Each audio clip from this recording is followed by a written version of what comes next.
Every empire in the history of the planet Earth has failed. There is no empire in the history of the Earth that succeeds and doesn't go down. I used to believe that the United States Empire was a little different because they were nuclear. Not because we were the shining city on the hill or any of that bullshit.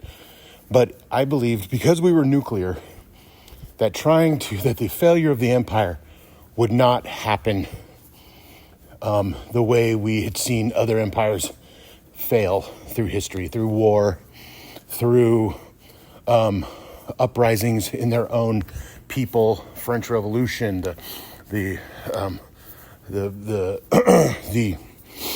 Bolshevik Revolution, and even the American Revolution to some extent, although you have to look at, actually, that wasn't the French Revolution. Anyway, but every empire fails. The British Empire became essentially the Roman Empire essentially became the British Empire. The British Empire essentially became the American Empire. Again, that's simple. It's shorthanding it, but it's the truth. The Ottoman Empire went down in World War I.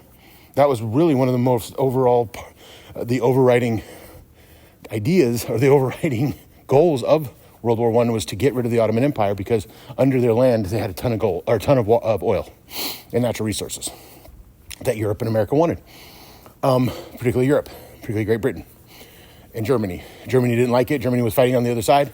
We've always been fighting the Germans because they were an empire as well. So they wanted their own. They wanted the natural resources as well. Same with the French. Same with all of it. So anyway. But every empire goes down. Every empire fails. Human beings are now heading into a technologically advanced future. We can produce energy at our own houses with not only solar panels, but generators. And they're efficient and they work a long time. We know how to have filters for our water, right? Some simple stuff, but you're like, well, you can pull water from your rain gutters. You can collect your own water. You can collect your own everything. I mean, how there's advancements in gardening technology. You can grow a nice garden in your yard for very cheap and can your vegetables and kind of become more self-sufficient. You have technological advancements that you can purchase things from China directly with a phone call. You can connect anywhere in the world on your phone. The internet has given us a collective unconscious that has helped build businesses and helped people not only build businesses, but help connect, help create new and unthought of things through just pure connection. It's 3D printing as an example of just something that hasn't taken off the way I think I thought it would. 3D printing to me, when I heard about it 10 years ago or longer, I thought it was the future. I thought I had seen the future and it was 3D printing. I thought every house by now in 2025 would have a 3D printer, but it's because of the plastic and the molding stuff is so expensive that to use the materials that is used inside the 3D printer to make anything you want isn't cheap. So that would be one of the impediments of that's why 3D printing, the stocks went down and people made bad investments in 3D printing. But 3D printers still exist and they're still out there and they're being refined and, etc. We are in a technologically advanced time. And according to Noam Chomsky, we don't need leaders anymore. We don't need to be rallied by a president. We don't need a CEO in charge of us. We don't need leadership. We don't need representatives. We don't need senators. We don't need presidents.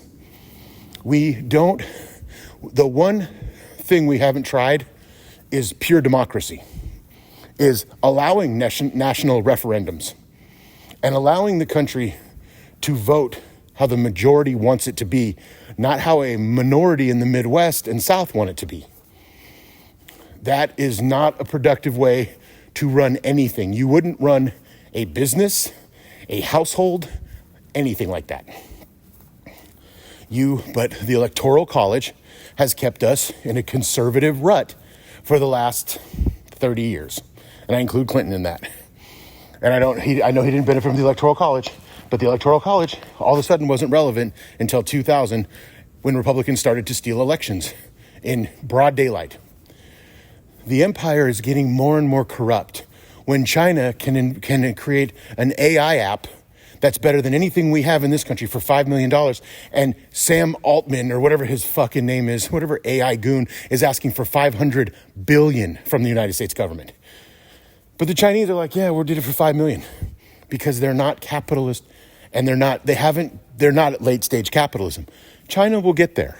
China will become an empire, just like it'll take a while for them, because at first they won't. It'll take a generation or two, and then they will start to creep into other parts of the world. They'll start in the Pacific area and those regions, and they're in Africa already with soft power, and they're doing so they'll eventually become the next empire. But every empire in history goes down, because what happens is power gets consolidated at the top, and that becomes moneyed interests. So if you have money, you can buy yourself. We're seeing it with our current political situation. We're in the end stages of empire. We're at the end stages of capitalism. And when capitalism fails, fascism props up, because people are poor and they're pissed and they want somebody to blame. And if the politician is willing to blame the other, the migrant, the Chinese, whoever else other than the actual banking industry or the rich people in this country, then they will continue to consolidate power to the top. This is all Marxism, by the way. Consolidate power to the top, and then because of the lack of competition, because of monopolies, because of insider trading, because of corruption, inevitably it all crashes down, because the people at the bottom don't see any benefit from it, and they're the vast majority. Rich people can build all the enclaves they want. They can build all the tunnels they want. They can build all the houses they want in New Zealand.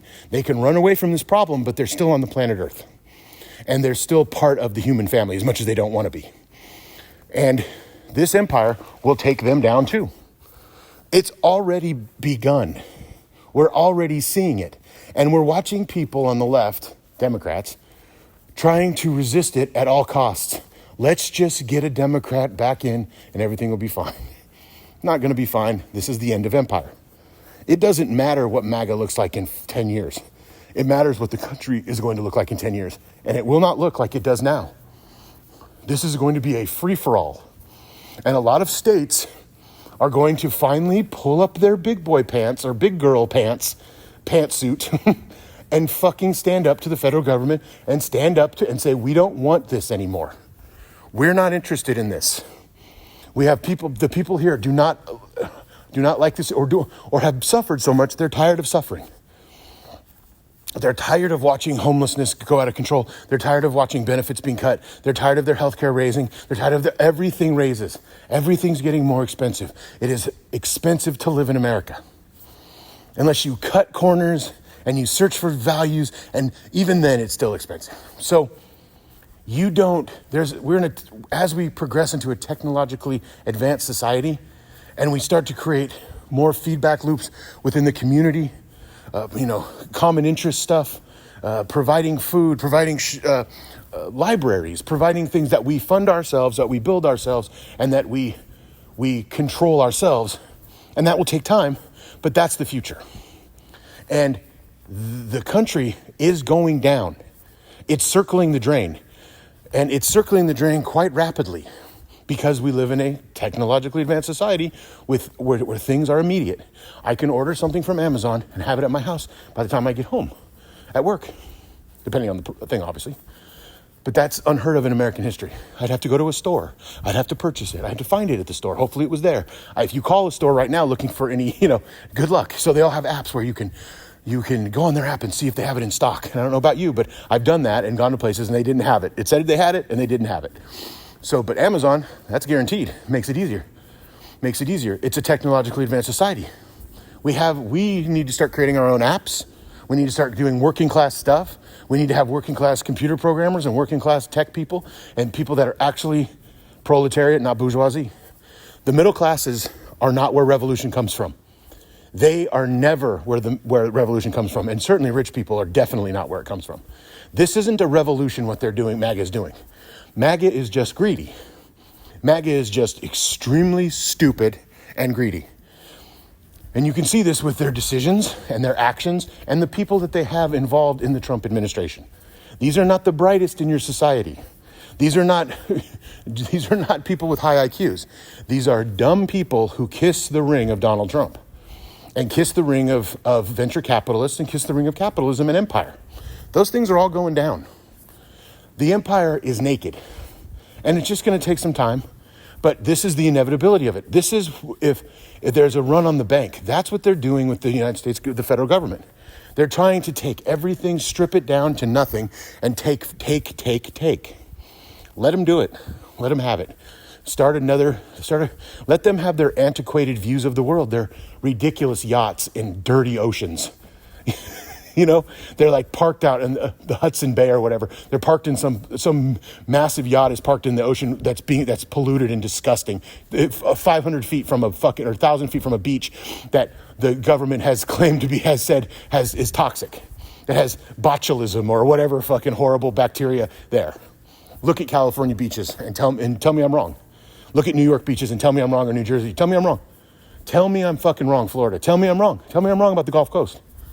But that's where they're living in they have these $300 million or $500 million yachts floating in disgusting water that you really wouldn't want to swim in. That's a metaphor, an analogy, a fucking allegory, whatever the fuck it is, for capitalism and late stage empire, which is just late stage capitalism, late stage empire, same thing. Because think about what they're doing. Elon Musk is telling you he wants to go to Mars. He hates you. He hates the Earth. He wants to use the Earth like, was it Terence McKenna that actually came up with this initially? And Joe Rogan used to spout it because, Terence McKenna, what a fucking overrated fuck of a human being Terence McKenna was. Time wave zero and all his bullshit. But anyway, good mathematician apparently. Yeah, gotta love guys that are good at math, right? Super smart when you're good at math. You just have no real concern for human beings, and you don't really have any kind of, anyway, I don't want to get off on that. But they want to use the Earth as Starship Earth. Let's use the Earth to travel the cosmos as a spaceship, and we'll utilize our resources, and we'll make sure that what the fuck are you babbling about? This isn't Star Trek, motherfucker. This isn't some science fiction dystopic reality bullshit. Elon Musk wants to use up the Earth's resources as fast as we can so we can colonize a planet that you cannot live outside. Think about that. Elon Musk wants to go to Mars and you can't live outside. You constantly have to have oxygen. You constantly have to have shelter. You can't survive. Why would you want to live on a planet where you had to live indoors all the time? What the fuck is he talking about? But instead of doing it because he can't use the Earth as his personal ATM machine, then it has really no purpose or use for him. He wants to use all of our raw materials and get to the moon, get to Mars and colonize Mars and have spaceships going back and forth to Mars, bringing supplies. He is it's delusional, but he's rich. So we have to listen to him. If he was some guy on the street raving and ranting about this, you would laugh at him, ignore him, cross the street. But he's Elon Musk, so you pay attention.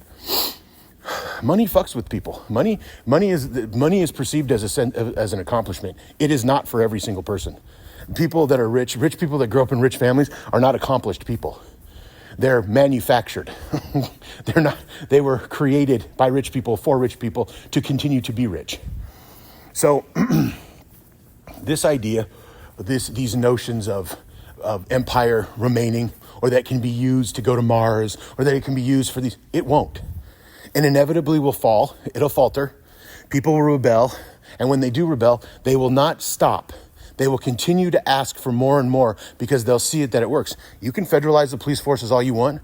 You can do all of these things that they're doing to keep people from rioting, from protesting, even protesting a genocide. You keep doing this. Keep showing that the government is not your friend, that it's anti-people, that it's pro-business and pro-billionaire. And people will start to listen, and they'll start to see it, and they'll start to understand that they don't need this leadership anymore. They don't need these people at the top, and they will forge another path. It may take some time, but it will happen. Thanks for listening.